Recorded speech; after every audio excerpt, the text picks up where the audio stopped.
Сәлеметсіңдер ме, менің сүйікті оқушыларым? Сабақ ашу сабағына қош келдіңіздер.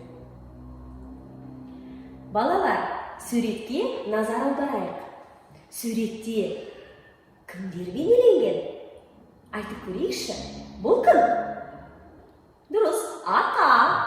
Бұл кім? Атаның немересі. Жарайсыңдар. Бұл кім? Әже. Тамаша. Бұл кім? Әке. Шай ұсынып отырған кісі кім? Дұрыс, ана. Бұл балақай? Ол да ата мен әженің немересі, кішкентай қыз. Балалар, бір сөзбен осы адамдарды қалай айтуға болады?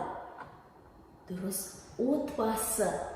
Әр отбасының мүшелері бір-бірімен тату болады, бір-біріне көмектеседі. Балалар, ал енді әрбір суреттің алғашқы әрпінен біз сөз құрастырамыз. Мынау не? Нан. Алғашқы әрпі қандай? Н. Жарайсың. Келесі. Бұл қандай сан? 2. Алғашқы әрпі қандай? Е. Жарайсың. Келесі. Мынау не? Мысық. Алғашқы әрпі? М. Жарайсың. Келесі. Бұл қандай сан? Қайталанып тұр. Дұрыс айтасың. 2. Е. Тамаша. Келесі.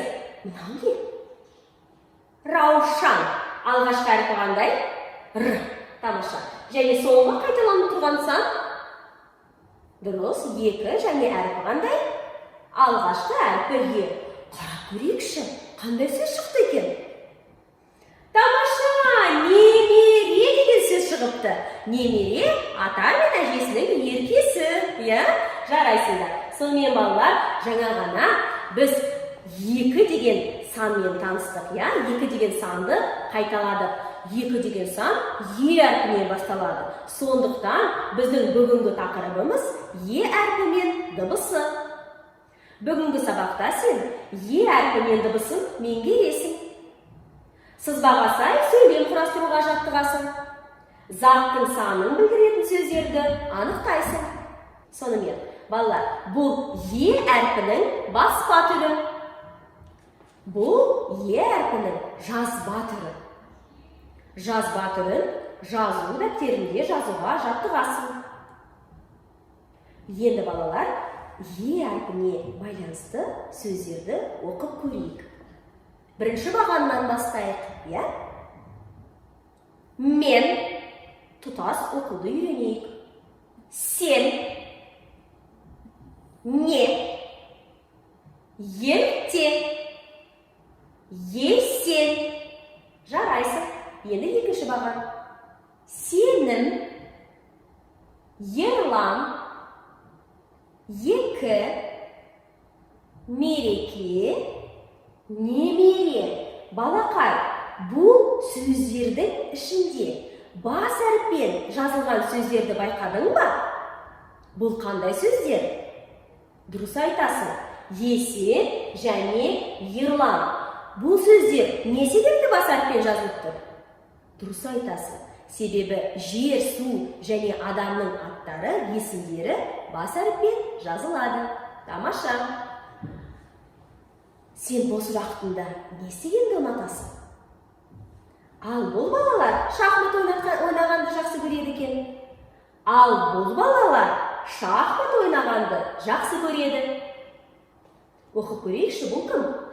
Бұл Есен. Есеннің қасында кім отыр екен? Бұл Анар. Тамаша. Енді сұрақтарға жауап көрейік. Енді сұрақтарға жауап берейік. Балалар не істеп отыр? Дұрыс айтасың. Балалар шахмат ойнап отыр. Есен неше жаста деп ойлайсың? Дұрыс айтасың. Есен 7 жаста, немесе 6 жаста болуы мүмкін. Себебі ол сен сияқты 1-ші сыныпта оқиды. Ал Анар неше жаста деп ойлайсың? Ол да 6 жаста болуы мүмкін. Тамаша. Енді бұл сызбаға назар аударайық.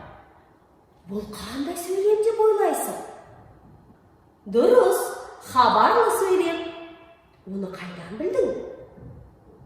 Себебі сөйлемнің соңында қандай белгі тұр? Нүкте, жарайсың. Сөйлемнің алғашқы сөзі қандай әріппен жазылады? Бас әріппен жазылады, жарайсың. Ендеше осы сызбаға сәйкес шахмат сөзімен сөйлем құрастырайық. Әуелі сен құрастыр. Ал енді мен құрастырайын. Мен шахмат ойнадым. Жарайсың, балақай. Сонымен, біз бүгін ребус шешкенде бірнеше рет екі санын көрдік. Заттың санын білдіретін сөздерге қанша, неше, нешінші деген сұрақтар қойылады. Суретте заттың санын білдіретін сөздерді көріп тұрсың ба? Иә, бұл сандар. Бір. Қанша қонжық бар? Бір қонжық бар. Қанша пойыз бар? Екі пойыз бар. Қанша пирамида бар? 5 пирамида бар. Қанша зырылдауық бар? 6 зырылдауық бар. Бұл сандар қанша деген сұраққа жауап береді. Ал енді ертегі құрастыруды үйренейік. Әуелі бірінші суреттен бастайық. Суретте нені көріп тұрсың? Ол кішкентай тышқан.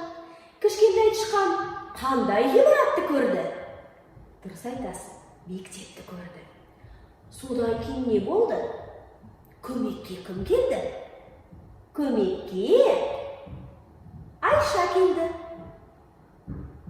Тышқан не сұрауы мүмкін Айшадан? Ойланып көрші. Айша, мен де мектепке барғым келеді деп айтуы мүмкін бе? Әрине, себебі мүмкін жан-жануарлар да мектепке барғысы келетін шығар, иә, сен сияқты. Тамаша. Кейін не болды? Айша тышқанды мектепке алып келді. Бұл ертегі. Ал шын өмірде тышқандар мектепке келмейді, әрине. Жарайсың, балақай. Сонымен, бүгін біз қандай әріппен таныстық? Е әрпімен таныстық. Ендеше өзіміздің білім қоржынымызға, білім сандығымызға е әрпін қосып қояйық. Сабақ аяқталды. Сау болыңдар.